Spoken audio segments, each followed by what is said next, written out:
A veteran charity is hosting a new track series to reduce veteran suicide. The format is track cross, like a time trial or time attack, but with just one car running at a time. Drivers compete individually and as teams. The event is at Summit Point Raceway on October 22nd. Registration is on motorsportreg.com. Search for Top Dog Track Cross.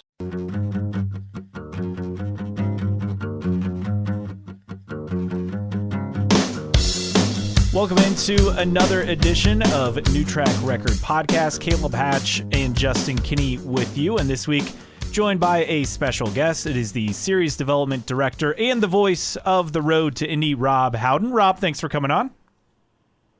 My pleasure, guys. Trackside here at Portland. It's been a great day.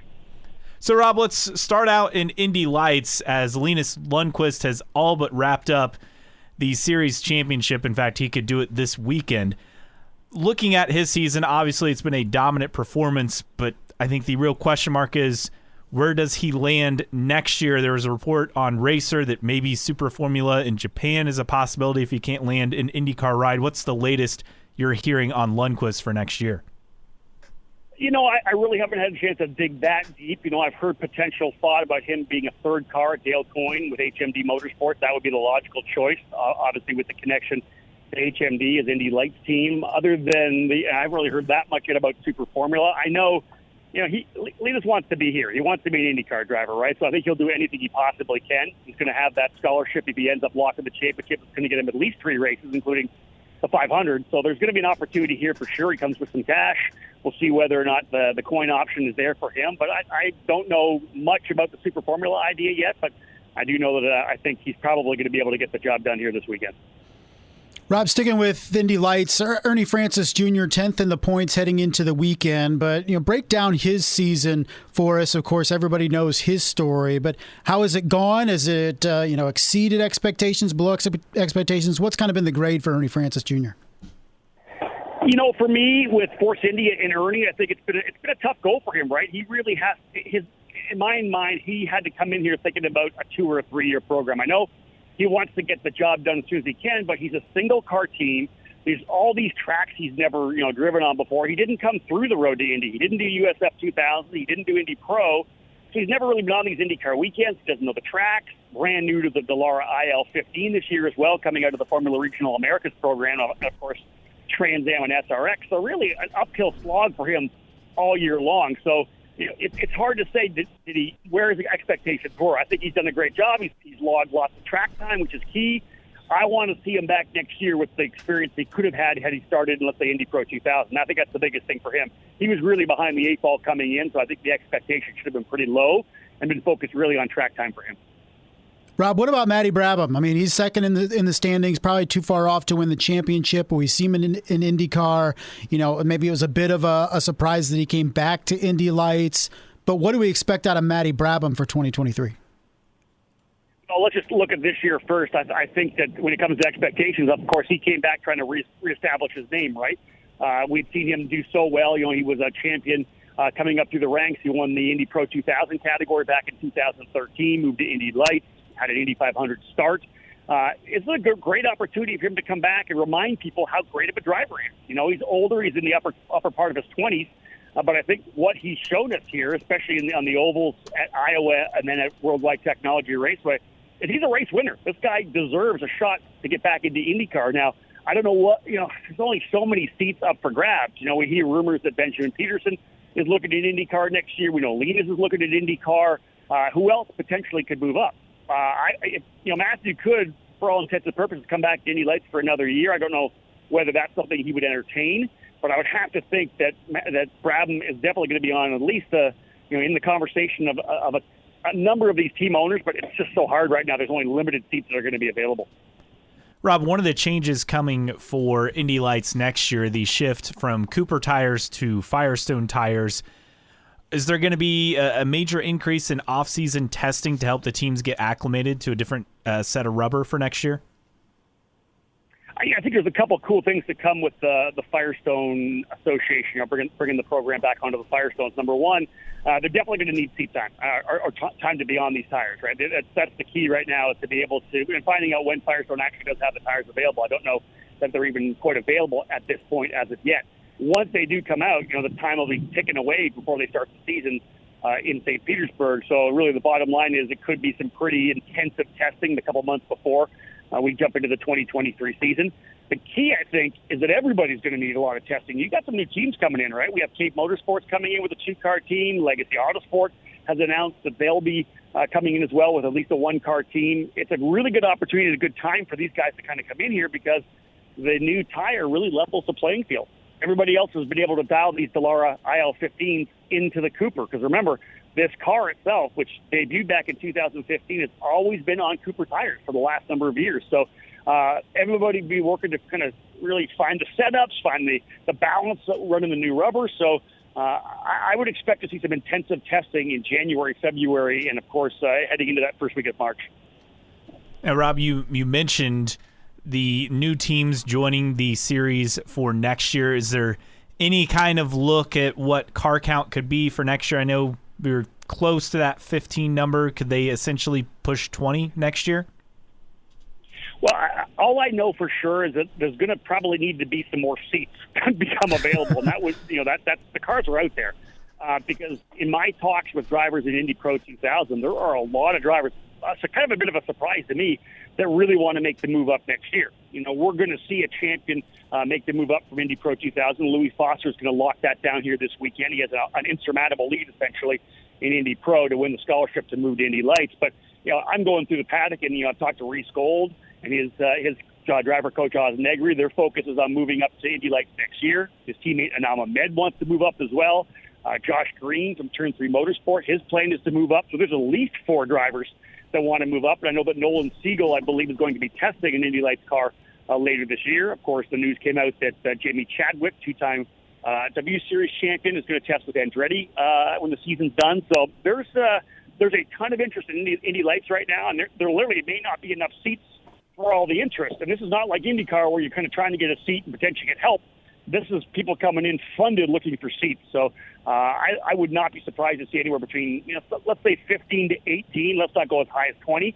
But we may see 16, 17, or 18 cars on the Indy Lights grid in 2023. Rob, you mentioned Foster from lower down in the Indy Pro 2000. He's going to wrap up the championship. I think he raced Euro. So he's from England, right? So he raced in Euro Formula. And a guy that could move up potentially or probably move up next year with the scholarship. So what do people need to know about the likely Indy Pro 2000 champion of this year? Well, what's kind of cool is we've seen a number of drivers come through the road to Indy from overseas who have won championships, right? Kristen Rasmussen being one, Rinus VeeKay, obviously another. You look at Louis Foster, who is only 19 years of age. You look at him with the beard and everything, you think he's a lot older. He just turned 19 this year.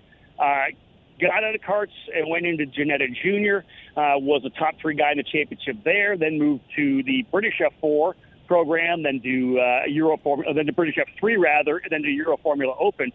Every time he's been in the program, he's only been there for 1 year because he's finished essentially in the top 3 in the championship. And I talked to his father, Nick, earlier today, and he said, we got into the top 3 our first year. We could have came back, but the concept was let's just keep progressing.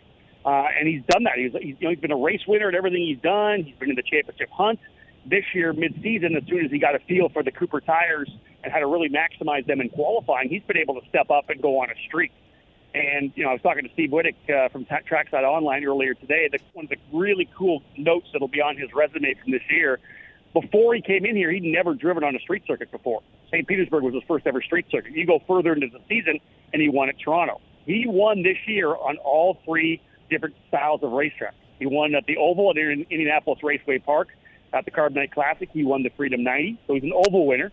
Obviously won numerous races on natural terrain road courses and swept the weekend at Toronto on the street circuit. So here's a driver who can can win races on any kind of racetrack that's thrown at him. So he's a really well-rounded driver. He's a great guy under the tent. The team loves him, and he's going to have definitely a future in IndyCar if he gets the opportunity to move past Indy Lights. Rob, someone else that you mentioned, Jamie Chadwick, who has dominated the W Series since its inception a couple of years ago. She's getting a test with Andretti Autosport for Indy Lights. What's your sense on her likelihood of running the season next year in Lights? Well, I think, you look at it, the concept would have been, after she won the first year there to be able to move. I think it was $500,000, I think was the scholarship to be able to move. And her move would be into the F3 program, right? FIA F3, but she hasn't been able to get with a top team. Now, the W Series program has, it's a big spectrum of experience. So when you look at an 18-kart grid, you get a bunch of drivers coming just out of karting into what is essentially a regional F3 program. But at the very pointy end, you've got some really talented drivers with lots of experience. So the depth's not that huge in W Series in terms of experience, because the program is designed to bring these young ladies up to speed and give them a chance to go, wheel to wheel in front of with the exposure that they need. So for Jamie, having won it 2 years in a row, she's en route to win it again. Just to be able to be with the right team in F3, I think is really hard for her. To be able to find the money, number one, it's $1.5 million. She's only getting $500,000 for winning. Over here, about $1 million to 1.1. Maybe Andretti can help out a bit with some sponsorship. I really believe that this is probably her best opportunity to take that next step in her career if she wants it to be open wheel. She could probably move to sports cars, but if an open wheel career is something that she's looking for, and she's shown her prowess, she's shown her speed in the W Series, I think this would be a good opportunity for her to see what she's got. If she's able to come into Indy Lights with enough budget for a 2-year program, because she doesn't know any of the tracks over here. Like I said before about some of these drivers, they don't know. Ernie Francis, same thing. She's never had a chance to drive any of the racetracks. She's never been part of an IndyCar weekend. I think if she gives herself 2 or 3 years, that they have the budget, and I think that if Andretti wants to invest in her, I think there's a lot of marketability, and she obviously has some talent there as well. Someone who we know will be with Andretti Autosport next year, Hunter McElroy, who was announced today, Thursday, to return to the team next year. Is it safe to say he's an early title favorite for next year in Lights? Well, yeah, you have to, because if you look at his body of work throughout the road to Indy, coming into USF 2000, immediately a championship contender out of the gate, moved into Indy Pro 2000, and by the end of his time there was winning races as he did in USF 2000. He's shown his outright speed, right? I think if you look at how much he's developed from the start of the year to the end of the year, yeah, he almost won the first race at St. Petersburg, but wasn't able to get that job done there, but kept getting quicker, kept getting more comfortable. Now he's punching to the very top of the weight class and going head-to-head for race wins, and obviously has a couple of victories already. He's the number one contender coming back. He and I would think Stingray Rob if he comes back again. Stingray hasn't got that win yet, but as we've seen throughout his road to Indy career, you give him a little more time in that program, in that seat. He obviously started with the Juncos Racing last year, this year with Andretti. You give him one more year with Andretti and Indy Lights, and I think Hunter McElroy and Stingray Rob are going to go toe-to-toe for the championship next year. Rob, looking at USF 2000, and we'll crown a champion this weekend in Portland as well. Miles Rowe in first right now, Michael D'Orlando and Jace Denmark trying to track him down. But, man, what a story it would be if Miles can wrap this championship up. Well, we talked about Indy Pro, we talked about Indy Lights, and those championships kind of being locked there with Louis Foster and Linus Lundqvist. This is by far the best championship we have, other than IndyCar, which is fantastic as well. You're right. We have 3 drivers battling it out, 2 from one team, Pabst Racing, Miles Rowe and Jace Denmark, both those drivers running for Augie Pabst's team. Cape Motorsports, which will make the move from USF 2000 to Indy Lights next year, their final season here, the multi-time driver champions. They've got Michael D'Orlando lined up to battle. For Miles Rowe, I think, it would be a huge story, obviously, coming in with IndyCar's, drive for diversity and change and equality, and he was able to go, last year with Force Indy. It was a single-car team for him last year. Very much like Ernie Francis this year, no extra data, no teammate, just kind of you're out there on your own trying to get the job done. He had the experience, moved to Pabst Racing, which is a fantastic USF 2000 operation, and really mid-season kind of found his way, found his groove, and was on the podium almost every weekend. Multiple race winner. Right now has the momentum, right? He comes in with a 23-point lead over D'Orlando, 25 points over Jace Denmark. So really his championship to lose to a certain extent, but I just don't see it. I think the maturity, the change I've seen of Miles from the start of last season, all that pressure coming in, being part of the Force Indy program with, essentially under a microscope the entire year, and to come into Pabst where he's kind of been able to kind of blossom within who he is as a race car driver and as a young man. I think he's going to approach this perfectly. He's got enough of a lead that he can manage race number 1 and manage race number 2. He really can just put the car wherever he wants to gain the points he needs. The pressure's on everybody else behind him right now. D'Orlando and Denmark have to step up. Rob, one of the drivers up there in the championship but not contending for the title, a rookie though, Jagger Jones, grandson of Parnelli Jones, He's had a really solid rookie season in USF 2000. Is he a candidate also to move up into Indy Pro 2000 next year? I would say 100%. And I say that, not because obviously 2 years in USF 2000 is kind of the status quo. We've seen a number of drivers win the championship and move up, whether it's Oliver Askew or a driver like Kyle Kirkwood or Braden Eves, making the move up to Indy Pro 2000 after just 1 year in USF. But Jagger, he's a guy with a lot of experience. He's older. He's not 16, 17 years of age. He's got a lot of stock car experience. He's a mature young man. And I think what we saw this year is he was easily the best of the rookie class. Really, this season's been all about the second-year drivers, the sophomore drivers. We only have 2 drivers who are rookies in the top 10 in USF 2000 points.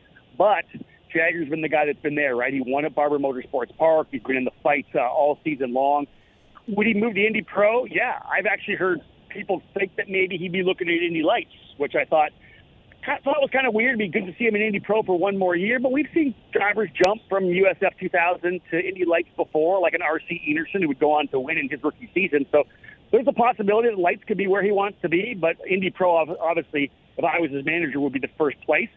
But, in the end, it always comes down to funding, right? If you have the backing and the investors and the sponsors to be able to move up to Indy Lights, which provides a little bit better in terms of deliverables and exposure, that could be where we see him. Otherwise, I think Indy Pro 2000 will be a definite place for Jagger. Rob, wanted to ask you about year 1 of USF Juniors, and they'll crown a champion over 3 races in the middle of this month at COTA in Texas. How has the season gone for year 1 of USF Juniors, and are there some names we need to be familiar with as they progress through the road to Indy? Indeed. I'll tell you, personally, I'm absolutely thrilled with the way USF Juniors was gone. One of the things that we tried to do with the program was provide drivers at that level of competition with green flag laps. There's the F4 series, which we're trying to kind of battle with a little bit early, at least provide another option for young drivers. Struggles a lot of the time with green flag laps. They run under a lot of yellows. This year, actually, they've had a decent season, but we kind of took a lot of steps to make sure that we were going to have green flag laps. A lot of coaching with our drivers, very adamant that we were looking for respectful driving, and we've had a lot of races that have gone green to checker, which has been amazing. And when we do have yellow, one of the big things we've done, of course, with our association with IndyCar, is we have the AMR IndyCar safety team, as we do on race weekends with IndyCar. We bring 3 of the AMR IndyCar safety crew with us to all of our races. 1 is in race control, 2 are split between the 2 track crews, and so they're kind of able to instruct getting wrecks cleaned up. And we don't sit under yellow and drive around for a lot of laps. Our guys get this thing cleaned up quickly, and we go back to racing. So overall, race-wise, we've given these young drivers a ton of green flag racing, which is key. And then, of course, the racing itself has been amazing. We have so many great drivers in this program. We've been averaging anywhere from 15 to 18 drivers in the series. And I think really, you look at some of the big dogs that have kind of stepped to the forefront that we know we're going to see in USF 2000 next year. Matt Clark, the point leader coming in for D-Force Racing, he has a chance to win the championship when we go to COTA in a couple of weeks to cap things off. But Alessandro DiTullio, what an amazing story he is. He's a young kid from Florida. Wasn't even going to go car racing. He was going to be doing some more kart racing. He's a top kart racer in America, in the U.S. here. But he did our Road to Indy E-Series. Our iRacing program in the off-season was a late run to come in on our Prospect Series, and ended up sweeping the Prospect Series, won a bunch of races against our RTI drivers as well, and that was really kind of set him up with the opportunity to jump into VRD's USF Juniors program, and he has won races. He's second place in points right now, so he has an opportunity to kind of win this championship as well and go to USF 2000. So, and again, he also made it as part of Jeremy Shaw's Team USA scholarship, the 6 finalists. So a big honor for him and a tremendous rookie year in cars for Alessandro DiTullio. And then finally, the 2 other drivers at VRD, Sam Corey and Nikita Johnson, were very impressive as well. Both those drivers scoring wins this year, and I expect to see both of them in USF 2000 next year. There's just 4 right there, very talented drivers coming out of USF Juniors who have learned our program, the Road to Indy culture, all our procedures. They've run on a bunch of our racetracks. The minute they roll into USF 2000, it's going to be kind of old hat for them. They know the crew, they know the tech staff, they know everybody who's involved in the program, they know the culture by which we do things here at the Road to Indy, and I think they'll be trained and ready to go and potentially run for the championship next year. And USF Juniors will run with the rest of the Road to Indy in October at the Road to Indy Fall Combine. And they're getting a new chassis as well for USF Juniors. Correct, Rob? Yeah, that's the big thing. We ran the Ligier car this first year, but a brand new car. It's essentially a USF 2000 car, but kind of a development level car.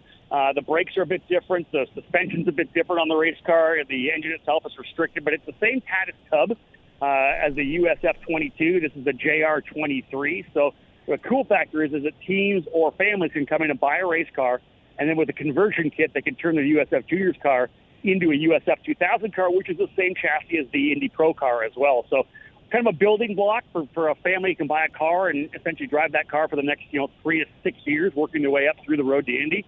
But we're excited. Those cars are, I believe, on the ocean right now, coming over from Tatis, the Italian builder that manufactures the race cars for us. So they're on their way here. We expect to see them early October. So the teams will go to work and have a couple of weeks to get those cars put together. And, yeah, as you said, be on track in Indianapolis for the Fall Combine. Rob, as always, thanks so much for coming on and giving us an update on what's going on behind the scenes and in the Road to Indy leading up to the NTT IndyCar Series. Yeah, my pleasure, guys. As I said, I'm trackside here right now at Portland. We just wrapped up a test day here. All our racing is Friday and Saturday. We're actually not on track on Sunday. We'll have our champions crowned either tomorrow with Louis Foster or, of course, for USF 2000, could go to the finale on Saturday. 2 races tomorrow for each series, 1 race to cap off the triple header on Saturday. And, of course, anybody who's not here trackside can watch everything on Road to Indy TV on the app, on the YouTube channel, or on either of the actual series websites, USF2000.com or IndyPro2000.com. As always, thanks, Rob. Thanks, Rob. My pleasure, guys. Rob Howden, the series development director and voice of the Road to Indy. Always great to catch up with Rob. Love his energy. Rob, every time we have him on, he makes me feel good about the Road to Indy.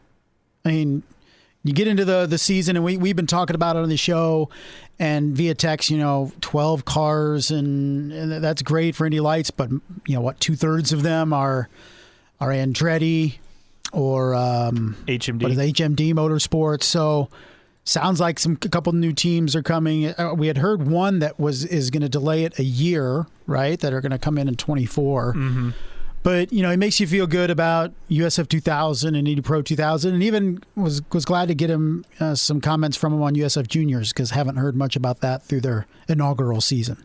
And he talked about this, and we brought it up. Jamie Chadwick, the Andretti Indy Lights test, that will be at Sebring after the season finale. So that's the update there, and sounds like she could be a full-time participant quite possibly next year, and I think that would be huge for attention for Indy Lights, not just in the U.S., but I think in Europe as well. Yeah, coming from the W Series that races, does it race in conjunction with some Formula One races? Yes. Okay, because I think it only does 7 or 6 races. Inaugural season was 6 races, but I think it's more now.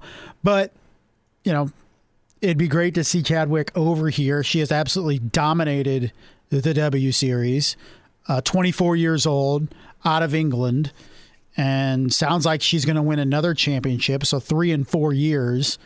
And so that would be an interesting storyline to watch. And interestingly, which team she runs for in the W Series. Oh, it's for Jenner. Yeah, Caitlyn Jenner. Yeah. Caitlyn Jenner's team, so Jenner Racing. So, I mean, I don't know. Would that be something that potentially Jenner would be interested in, at least providing some support for Jamie Chadwick if she came over here? That is interesting. I know that Bruce Jenner was a pit reporter for ABC back in the day. Yeah, with back in the day. Kart coverage, I think.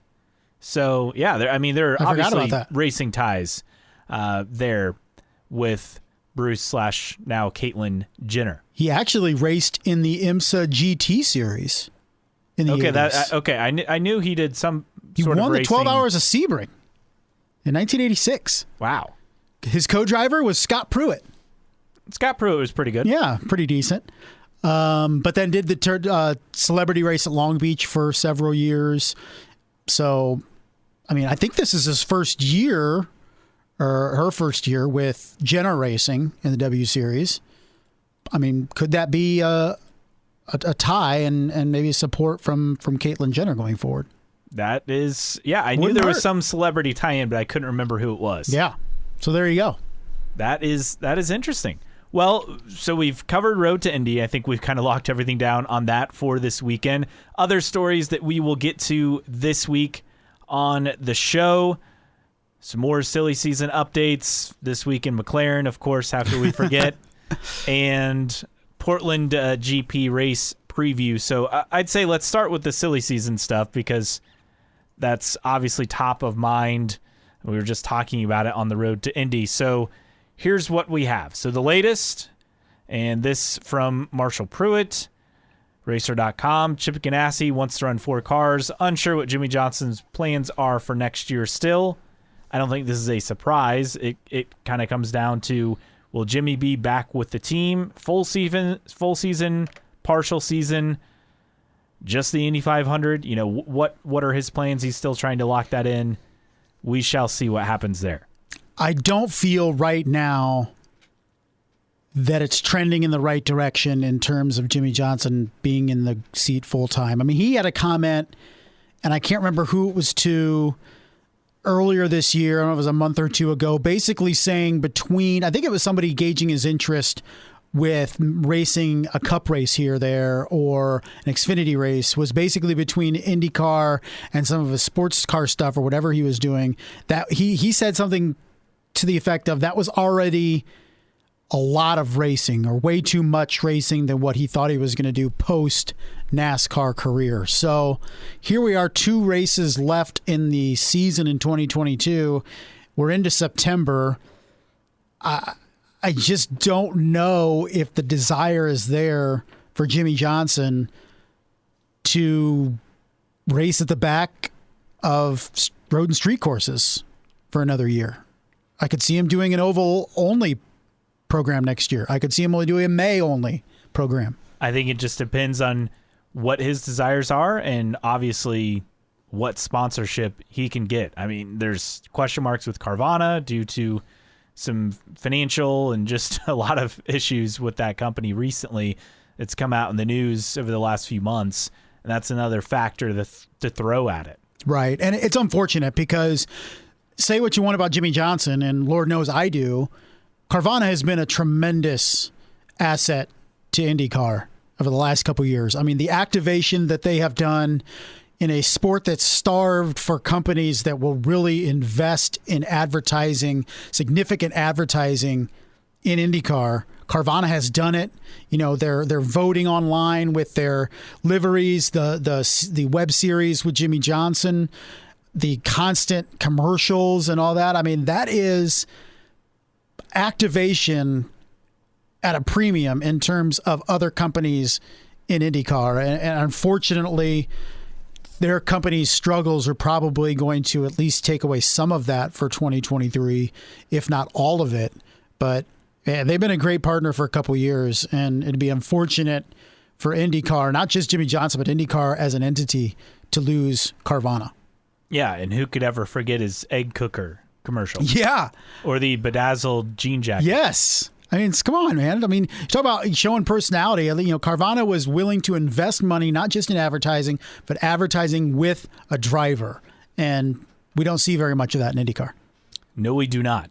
I mentioned Linus Lundqvist earlier that he could be up for a ride in the Japanese Super Formula Series for next year if no doors open in IndyCar.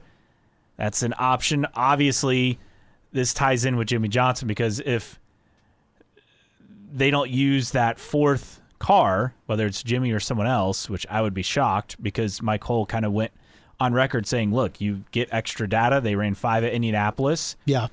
Which is the most they'd ever done there. And so there's a lot of advantages for that, obviously, in finding speed and having just more data to pull from. But again, the best case scenario for Linus Lundqvist is HMD is able to get that 3rd HMD with coin, that is, that 3rd engine lease, and then slot into that 3rd car with HMD coin. That probably being a slim prospect, that really makes his options pretty narrow. I guess the question I have, so Honda would apparently in this scenario would be paying for the Super Formula ride, but that would be through Honda Japan. Now, would his scholarship money, could he just apply that and run the Indy 500? Well, I don't know. I think that's just a possibility if he cannot land a full-time ride. I would imagine he's at least doing part-time next year, Linus Lundqvist. But in the event that he cannot secure a full-time ride somewhere, he would spend the majority of the season with Super Formula and maybe race those, 3 races or whatever it is, or just the Indy 500 for Dale Coyne with that scholarship money. But here we are. We talk about, paddock expansion, and we've maxed out at Honda. Honda's basically saying, we're not leasing out any more engines.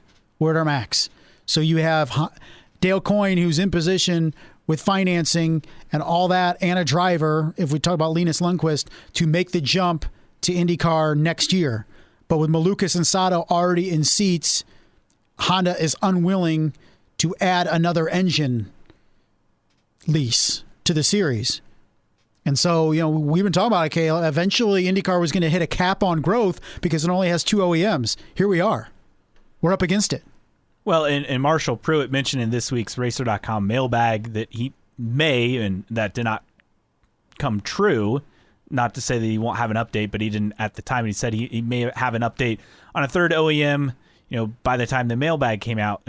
No update has been given yet. I'm sure there's obviously stuff going on behind the scenes as to why that's not been released. But like you said, they've hit the cap. What I find interesting is at what point will the team start to cry foul and say, hey, we want to expand, but Honda and Chevy aren't letting us. And at what point will the teams cry to the series about this? Because it doesn't seem like there's been a whole lot of talk about it, even though we've essentially hit that cap for next year already. Well, you can't really do anything because you can't force the hand of an OEM to lease out more engines when it's common knowledge that they lose money per engine lease. Yeah. And basically, Honda and Chevy have said, look, we're not investing any more money into engine leases, or at least Honda in particular. We're at our cap. So deal with it, basically.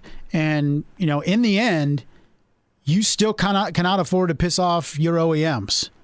The last thing IndyCar needs is one of them to bail. Even if you add a third and one bails, you're back to 2, right? So the teams can cry, the series can cry, but in the end, this series lives and dies by Honda and Chevy in a lot of ways. And if they say they cannot financially support any more engine leases, then that's reality at this point. And I think there'd be no better cap to the season, Caleb, than if we could get an official third OEM announcement at Portland or Laguna Seca. But knowing us, we're ever the optimists, but also prepared to keep waiting. But the series needs to figure it out because it's done a great job in fostering growth on the grid, but that growth cannot go any further without engine leases. And we've already seen it in May, right? I mean, it's capped at 36. Yeah. Yeah, that's been a hard cap for several years now. So every year,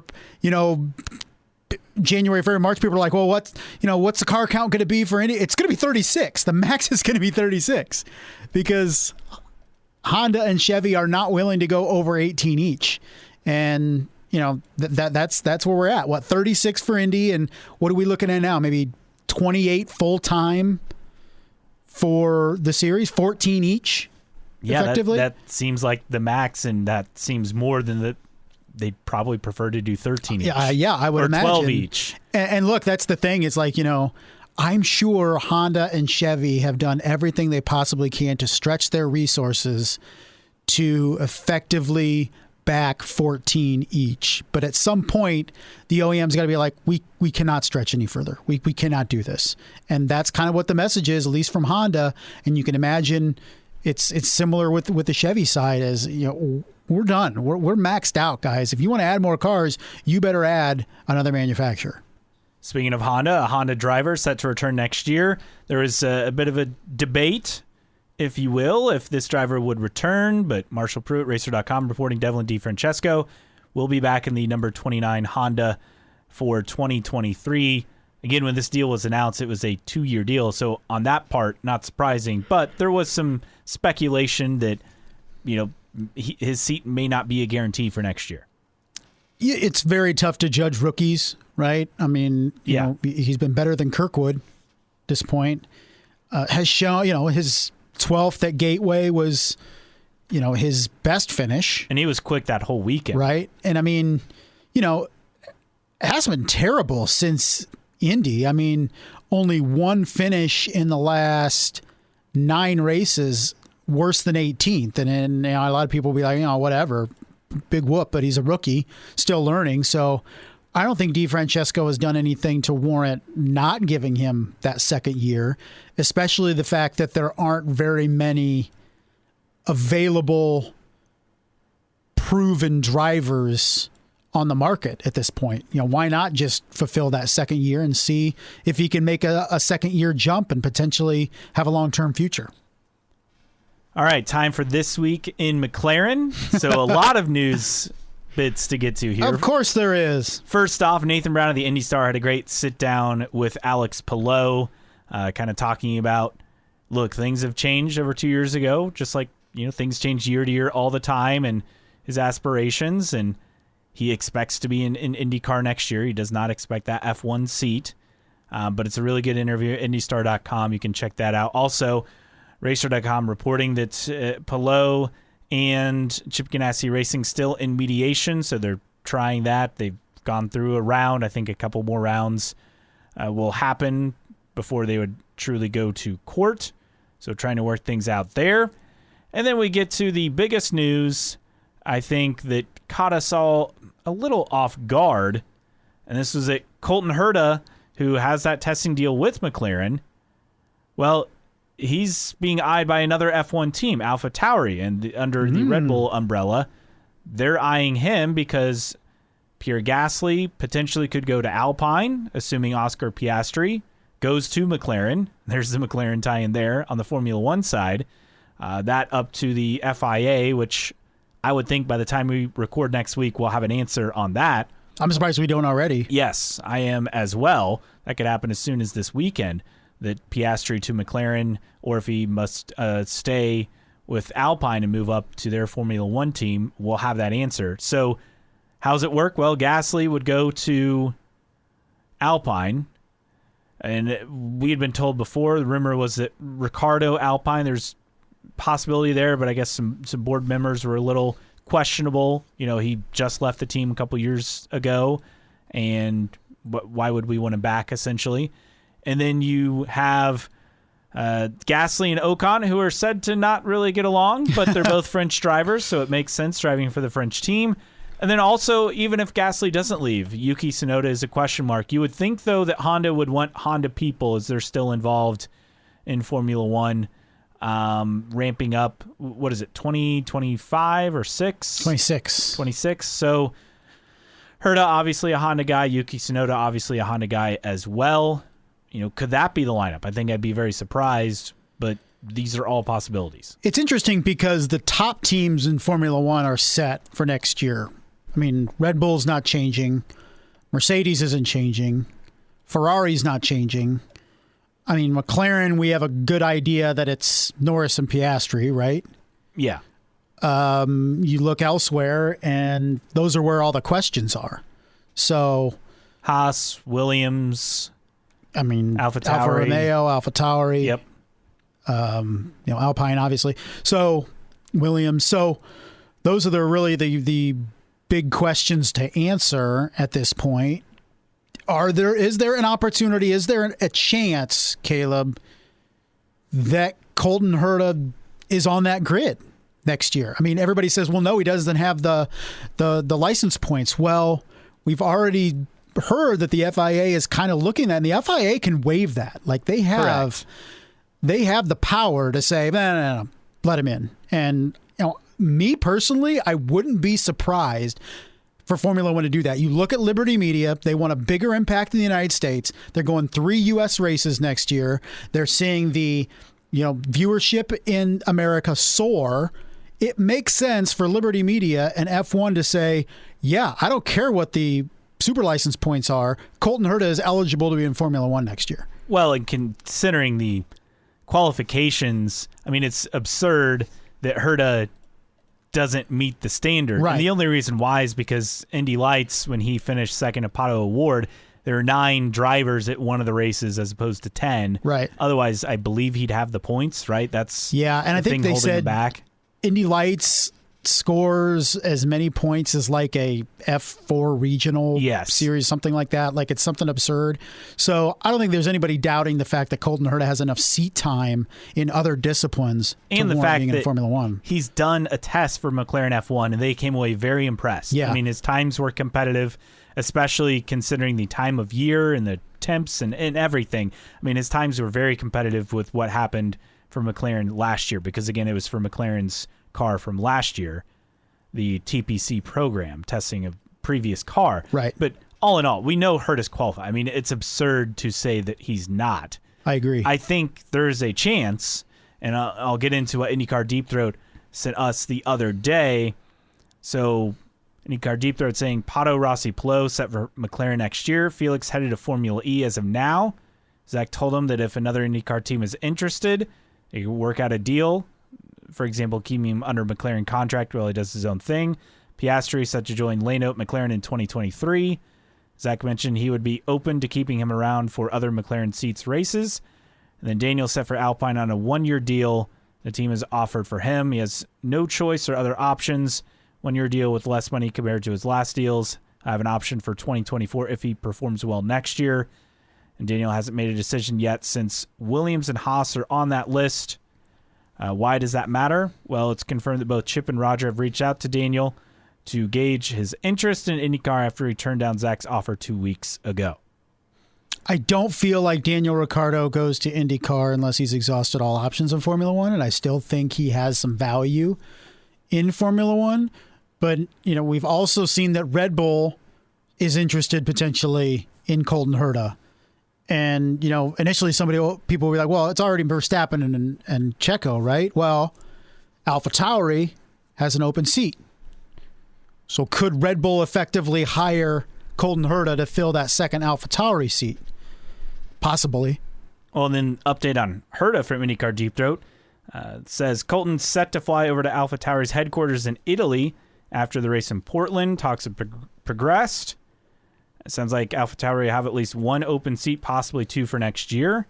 Source believes he'll partner Gasly as Yuki will get demoted to a reserve driver role.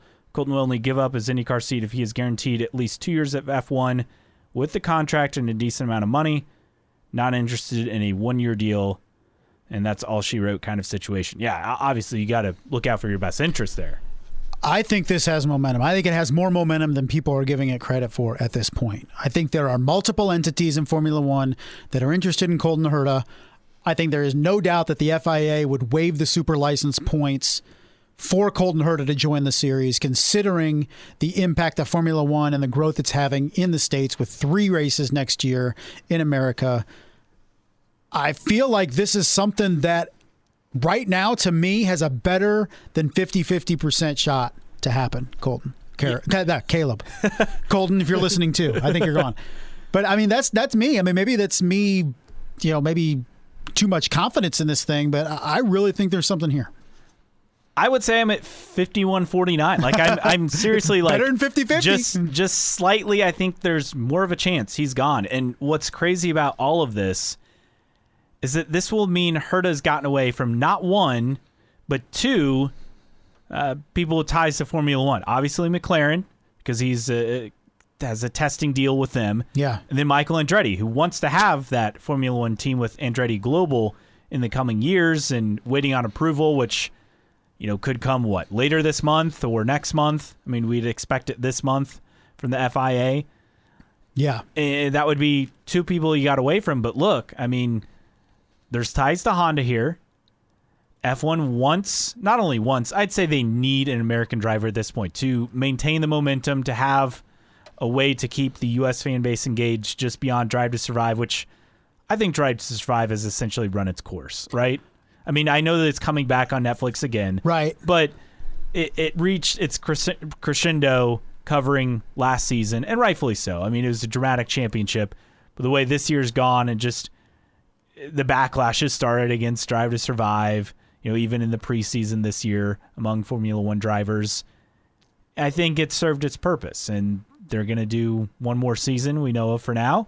And I think the next step, the next progression is for Liberty Media and Formula One to have an American driver who's not just, running the back of the grid, but in a competitive seat that can score points. And it sells itself, a Colton Herta scripted series following his first year of Formula One on Netflix. Yeah, that's true.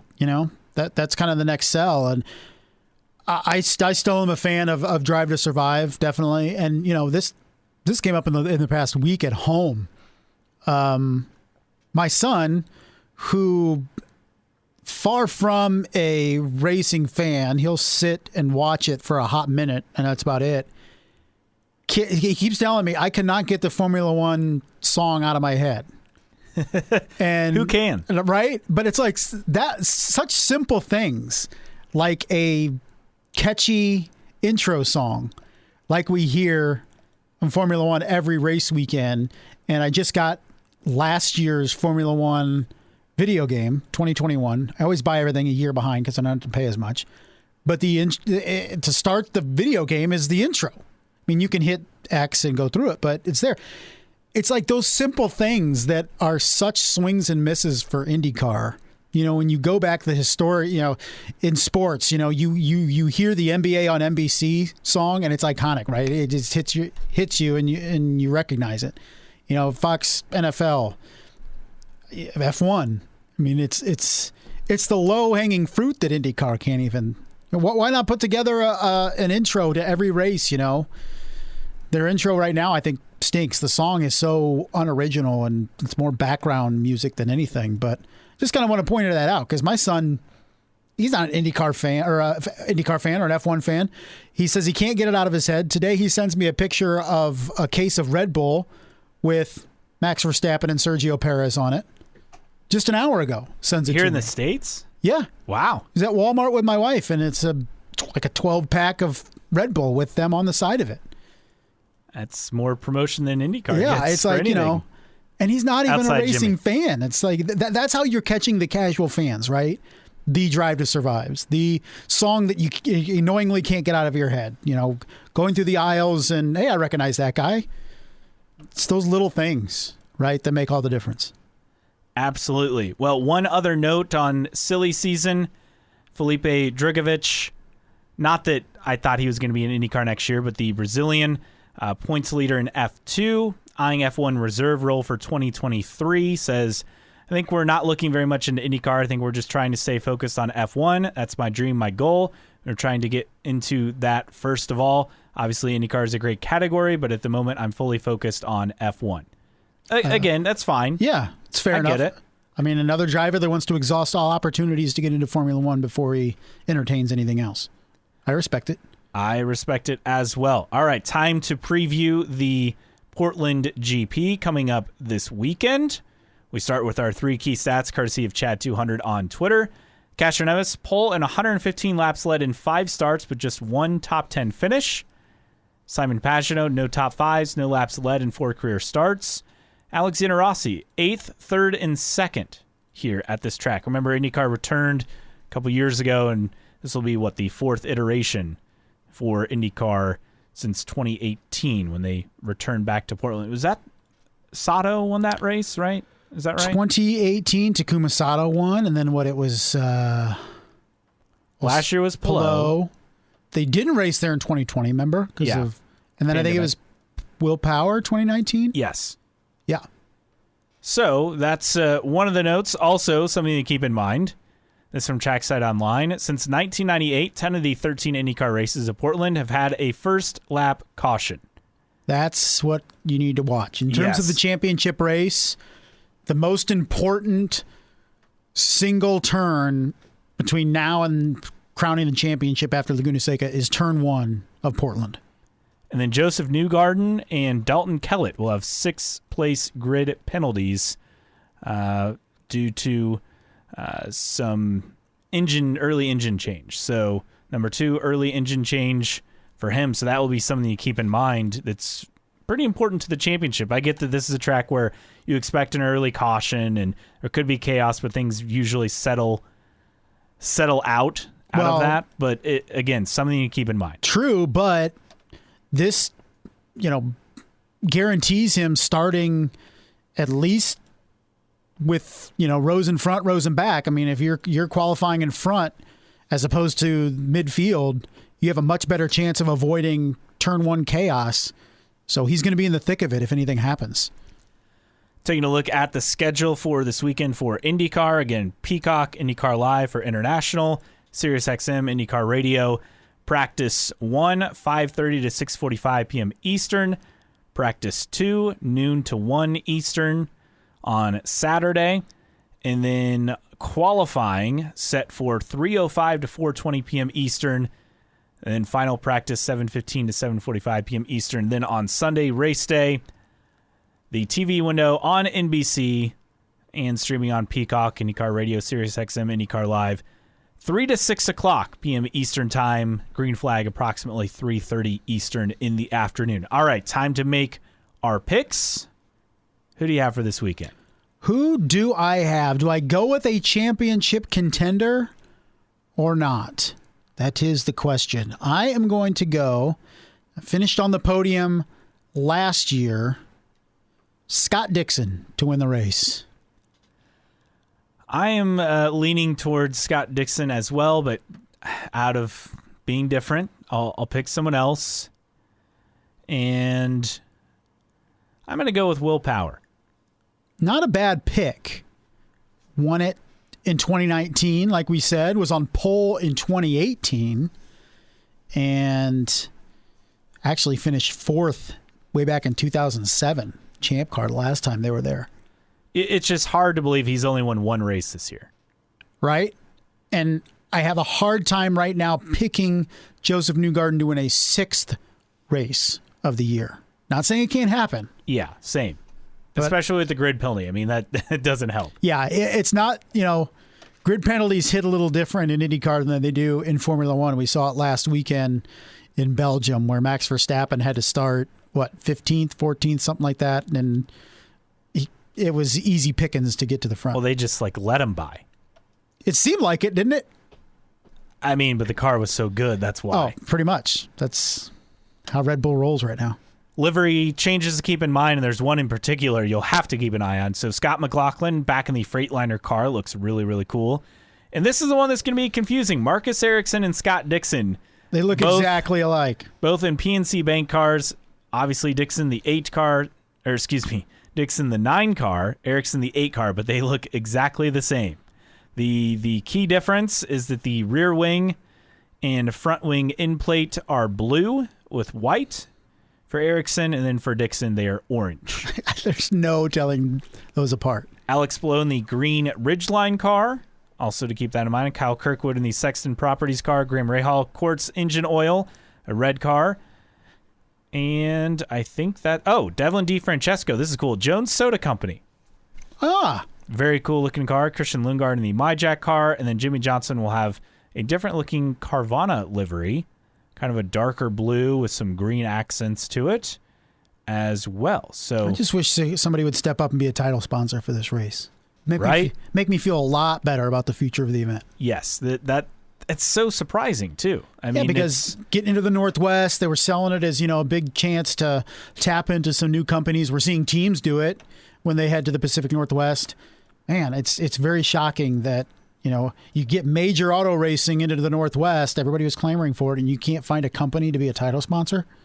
Yeah, it's surprising, and I'd say also with college football kicking off, in earnest this weekend here in the States, Oregon playing a road game Saturday night against Georgia. Yeah, that's a big one. You don't really have the excuse to say, Portland market, unless they're at the game, which that's a select few. Yeah. Does Portland State have football? I don't think so. Okay. I don't believe they do. And nobody cares about Oregon State, so. Yeah. Yeah, it's mostly Oregon fans, well, especially in the Portland area as well. I mean, Oregon State, yes, they have plenty of alums, I'm sure, in Portland, but it is an Oregon Ducks. Because Eugene state. is not very far, right? No, it's not. Okay. So something to keep in mind, and hopefully that will help with ticket sales, just not really having a conflict. Not that you would expect one, but there are games. There's a game on Sunday night, for example, but that won't be a conflict. All right, if you agree or disagree with us, we'd love for you to interact with us. You can find us at newtrackrecordpodcast.com. While you're there, sign up for our email list so you never miss an episode or any special announcements. You can follow us on social media. Our Twitter handle is IndyCar Podcast. Also on Instagram, it's IndyCar Podcast as well. On Facebook, just search for us, New Track Record. You can find us, our email address, newtrackrecordpodcast@gmail.com. You can also follow us and be a patron via Patreon. Patreon.com/newtrackrecord. We have 4 supporter tiers available for you, starting at as little as $1 a month, thanks to Xavier, Rob, and others who are patrons for us. And as always, you can find us on your favorite podcasting platform, whether it's Apple Podcasts, Spotify, Google Podcasts, Overcast, CastBox, Amazon Music, Podbean, whatever your favorite podcasting platform. You can follow us, as always, all for free. All right, Justin, mailbag time. A few things to get to here, but not a ton. It was a pretty quiet week, and it was good that we were able to chat with Rob Howden about all things on the road to Indy. But first off in the mailbag, as we had a few things here, in fact, some comments from last week talking about Gateway and what to make of things with Gateway. So we start off with that. It's from Tyler_Allen. The racing wasn't terrible. However, as we've seen in Iowa showed, you've got to turn ovals into a full street course festival. Yep, pretty simple. Spend millions on country acts. That's the secret. Also said, crowd at Gateway was sad, and agree you can't jack up ticket prices and expect the same crowd. Keep tickets affordable, sub $50 and kids in free, and make money off concessions. And IndyCar must be more involved in marketing, like you said, lack of which before this event. Kind of interesting that they jacked up prices, considering you have to think they were making exponentially more money annually this year because of the Cup race. Right? So you would think, if anything, the prices would go down. Or at least stay the same. Yeah, but guess not. This from DeGuerra. I'm so happy you continue to underestimate Marcus Ericsson. It makes me even more certain he will win the championship, with a wink face emoji. I'm sure it feels like I'm an Ericsson hater, but when you're looking up to Dixon, Newgarden, Power, I find it hard to buy in to Marcus Ericsson and winning this championship. But maybe he can prove us wrong, like he did in May, huh? Some replies on the Racer article. Graham Rahal wants to bring an IndyCar race to Pittsburgh. It's part of his ever-expanding off-track activities. Now, Graham has a response to that. I'll get to that in a second. But N.K. Harden says, Graham Rahal is the best ambassador IndyCar could ever ask for. He's always pushing the sport to be more, and he goes on platforms into places that most people can't or don't. Keep it going, Graham. Hunter's Way 67 says, Graham Rahal needs to take over marketing promotions for the series ASAP. He's done a great job in that respect, in the business aspect of things. Now, I told you, and you were in agreement, I'm not getting any rise out of me talking about Pittsburgh until somebody with the city or a promoter or somebody not named Graham Rahal expresses interest in this thing. I think it's a great idea. It makes a lot of sense. But I, at least, have not seen a single comment from a city official whatsoever that makes me think that the city is interested in something like this. Yeah, I haven't either. It seems more like, okay, it's a great idea, but what's behind it? And Graham said, whoa, I don't want to promote it. I said, I think it's a heck of a spot to have a race that has connections to a lot of consumer-facing brands already in the sport. Downtown Pitt would be tremendous. But again, yeah, I think we're putting the cart before the horse here. I think he's great to lead the charge, and he knows the people that need to meet with other people to make it happen. But yeah, it's not going to be promoted by Rahal, Letterman, Lanigan, or Graham Rahal or whatever. I don't know if that interest is reciprocal at this point. Chris in the 6. Is the McLaren Neom supposed to sound like a car blazing by? Neom. I thought that was funny. Very creative stuff there. All right, you posted this and a few takers. So a couple days ago, NFL cut day for the National Football League. Get down to the 53-man roster max. If that day was IndyCar cut day, who would be getting cut from their teams and why? Hunter's Way 67 said he just listed off several guys. Kellett, DeFrancesco, Harvey, Daly, Castroneves, all for underperforming. And then Vicky Lynn 26, this is funny. Anyone at Aero McLaren SP? Because that's just what they do. Too soon? Yeah. Never too soon. Never too soon. And then who wins the championship? You posted this poll. 50% said Newgarden. Bit surprised at that. 20% Dixon, 26 Power, 4% Ericsson. FitJ1983 said Portland turn 1. Yeah, I mean, I think that's going to be the single greatest impact on who wins this championship over the final 2 weekends is that turn. And it's going to rely a lot, too, on qualifying. You do not want to be starting 18th back in the pack heading into turn 1 at Portland. You just don't. No, that is a in fact, bad I'm almost, scenario. If I'm in the top 4, I'm almost dropping back a little bit at the start. If I'm back there, like if I'm 11th, I'm not dropping back to 27th or whatever. But, if I'm 20th or worse, or even late teens, I may hang back a little bit and just pass 8 or 9 cars that are in the carnage in turn 1. That wraps up the mailbag for this week. Time for news and notes and a few things to get to. First off, Pareto Autosport announced their sponsor for the Firestone GP at Laguna Seca not next month, but basically a weekend from now. Turn On Green EV, a green energy technology and power supply company, subsidiary of BitNile Holdings. So, BitNile, they're everywhere. Yeah, they are. So that will be the sponsor for Simona Di Silvestro, and Pareto Autosport partnered with Ed Carpenter Racing for the season finale. Would love to see them finish strong and then give them some positive momentum heading into the offseason, building for next year. So Andretti, the Andretti Autosport Twitter account teased this and then posted a video. So Sebastian Weldon, son of the late Dan Weldon, had his first open wheel test late last week in an F4 car. So that's really cool. How old is he now? Does it say? It didn't say, but I'm guessing he's like 13, 14? Yeah, I'm just wondering, ideally, realistically, he's 13. I just looked it up. I mean, even USF Juniors, you're 16, 17, right? Yeah. So he's to be in an F4 car already at 13. A test. We'll see if he competes. A test, true. I mean, he's still got, a couple more years of karting, I would think. But yeah, that's pretty cool, and obviously a name to keep an eye on here in the next few years. A given, right? Sebastian and also his younger brother Oliver as well. Yeah, both of them. Both of them. Can you imagine? I mean, I know it's a different breed, race car family, but could you imagine Susie Weldon, losing your husband in the way that you did, and now your 2 boys are just race car addicts? I'm sure it's exciting, but also terrifying at the same time. I can't imagine.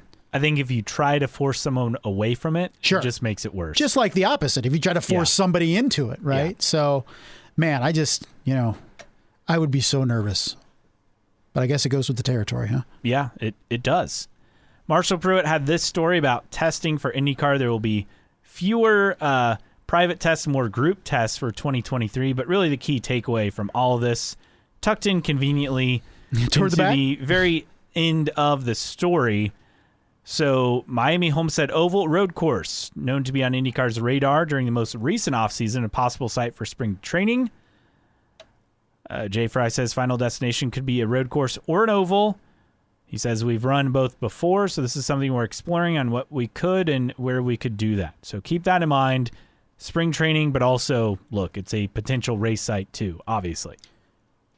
I wonder, I don't know the answer to this, how quick you can change the configuration at Homestead between road course and oval, but would you entertain, if you're IndyCar, a 3-day test where it's a Tuesday, everybody runs the oval, there's a day to switch everything over, different setups if you have to change the same car, and then you run the road course, and that's your spring training, and you get both. Yeah. I mean, that's what I would do if I'm IndyCar. I think I like the idea that there's more team tests. I think that's a lot better. And Jay Fry made the point we're not changing very much next year, so they don't need individual tests as much. So why not, if you have a track that can offer both? And I'm not sure exactly what the road course have they tested at the road course before? I believe Homestead? so. Okay, yeah. so it's not like it's a missing runoff space or whatever. They could do it. I would make it a 2 or 3 day event and do both configurations. I agree. I mean, All right, well, why it's going to not? happen. We've said it. Yeah. It's going to happen. I'm sure that's how exactly how it works. A few other notes to get to. Marcus Ericsson, so after the season, will be racing in Sweden for the first time since his karting days. Sweden. And race against his brother Hampus Ericsson for the first time ever. Guest appearance in the Carrera Cup, October 1st at Mantorp Park. So that's pretty cool. He's getting an opportunity to race at home for the first time in a very, very long time. Very nice. And then shout out to Sage Karam, who had a top 5 in the Xfinity race last weekend. And I'm drawing a blank. Where was that? Was that at Daytona? Xfinity was at Daytona last week, right? I believe so. Yeah. So their race actually happened. I know it was a wild ending, and he kind of escaped a lot of chaos. And then the Cup race was delayed and delayed and delayed. Man, there's so much rain Daytona last weekend. I lost track of. I didn't even realize it was supposed to run Saturday night, and then it was delayed. It was supposed to start at like 10 a.m. on Sunday, and it was raining. Like, yeah, it seemed like a mess. So maybe Chase Elliott was onto something when he said, "See you at Bristol," and there was Daytona in between. Potentially. But yeah, good run for Sage Karam. Top 5 for him. First top 5 in Xfinity, and he's really putting together a nice little career over there. It's great to see. Great guy. We've had him on the podcast. Hopefully, it's something that continues to blossom and going into 2023. All right, tweets of the week time, and just one tweet, but I thought it was great. So there's this trend that's happening actually today as we record on Thursday, September 1st, where it's just like one-word tweets. Uh-huh. So Alexander Rossi just tweeted the word stop. Stop. That says it all, doesn't it? Yes. So I thought that was fitting to be our tweet of the week. Okay, time for I think our favorite segment, this week's Random Split Era Driver of the Week. Justin, take it away. Yeah, well, we're going back to the deep field of the 2005 Champ Car season, and we're going with Team Australia. Can you name 2 of the drivers that raced for Team Australia in 2005 Champ Car season, Caleb? I actually think I can. Okay. 2005. 2005 Team Australia. Will Power? Will Power is the obvious one. And then, oh man, is it Tagliani? It is, absolutely. Alex Tagliani. In fact, Will Power only did 2 races that year for Team Australia. Alex Tagliani did all the races. But you know, one guy who did 1 race was Charles Zwolsman Jr. Who? Charles Zwolsman Jr., born in the Netherlands, competed for 2 years in Champ Car. In 2005, he just raced a single race with Team Australia in Mexico City. The final race of the season, finished 13th. He then raced the entire season for Conquest Racing in 2006. And actually finished 7th a couple times, Road America and Surfers Paradise. Now, his lowest was a Houston and Cleveland 15th, but I think there weren't very many deep fields in 2006 in Champ Car, I want to say. No, they were running about 17 cars most of the time. So he finished 13th that season in Champ Car standings in 2006. And I'm counting it up right now. How many rookies got at least 1 start in 2006 Champ Car season? A dozen. It's a dozen. It's 12. Wow. That's wild. And all of them at one time or another will be featured on the Random Splitter Driver of the Week. But anyway, getting back to Charles Zwolsman Jr., he did go-karts. He committed in Formula 4, Formula Renault, Formula 3. and finished, he raced 2 seasons in Formula 3 before coming over to the States. He raced in the Atlantics in 2005. Let's see. He was the fastest qualifier at Long Beach, but failed inspection, had to start last. And he ended up winning 3 races that season, clinching the championship over rivals Tonius Kazmets, one of your faves. I remember him. Canadian, right? Yeah. No, Estonian. Estonian, Yeah. okay. And Catherine Legg, a familiar name. So he won the Atlantics and then made his Champ Car debut that same season in Mexico City for Team Australia. Competed in the 2006 season for the full season with My Jack Conquest Racing. Did not return in 2007, has not competed in open wheel since. Drove in the Le Mans Series in 2009. Also raced in the 24 Hours of Le Mans in 2009. And 2011, this is where it gets interesting. Zwolsman Jr. was charged in the Netherlands with involvement in money laundering. No. According to the prosecutors, Zwolsman Jr. has financed his racing career with the proceeds of the criminal activities of his father. Wow. The prosecution has asked for a 240-hour community service sentence, a 15-month suspended prison sentence, and 20,000 euro fine. He denied all charges. He proceeded to fight these allegations, and after some major investors and sponsors was acquitted in 2013 and cleared of all charges in 2016. Whether that was because of his criminal mastermind father or the fact that he realistically did not have any involvement in his dad's actions, who knows? But that's where it got exciting. When money laundering enters the picture, it gets spicy. And we all know money laundering's never been a factor in racing. Not Ever. at all. But this week's Random Split Era Driver of the Week, Mr. Charles Zwolsman Jr. raced for Team Australia for a single race in 2005, the entire season in Conquest Racing in 2006, and that was the extent of his major open wheel racing career. Caleb. All right, there we have it. And thanks to Rob Howden again for joining us this week. And next week, we'll have a recap of the Grand Prix of Portland coming up this weekend again on Sunday afternoon here in the States. For Justin Kinney, I am Caleb Hatch. Thanks for joining us on another edition of New Track Record Podcast.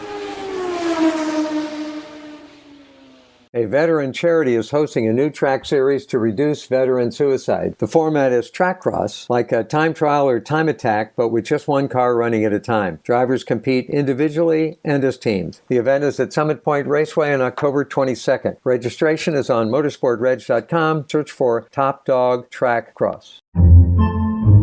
Podcasts by Federated Media.